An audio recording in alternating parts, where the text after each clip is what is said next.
Өткенде Жұмаға бардым. Жұмаға негізі ер азаматтар барады. Білесіздер, Жұма намазға ер азаматтар барады. Әйелдер бармайды екен Жұмаға. Сосын мен де бардым.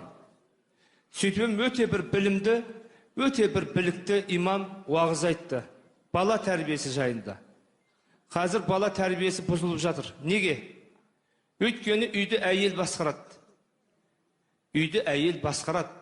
Қазір үйді еркек басқармайды. Үйді әйел басқарады. Әйел басқарған үйден қандай еркек шығады?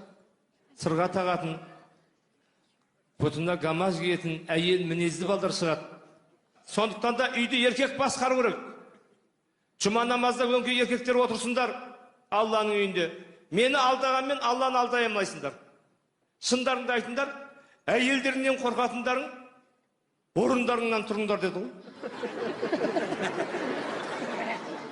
Сөйтіп еді, вес жұма орнымыздан тұрдық. Мен де тұрдым, апа. Мен де қорқады екен.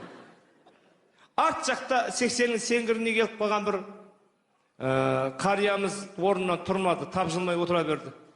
Сосын имам мақтады. Көрдіңдер ма, көнекөз қарияларымызды сүйегі асыл. Қандай тәрбие, орнынан тұрмады. Көке неғып орныңыздан тұрмадыңыз деп еді, көкем айтты.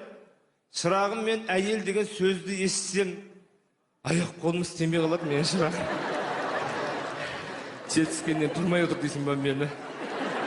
Мен әйел деген сөзді естісем, аяқ қолым істемей қалады дейді.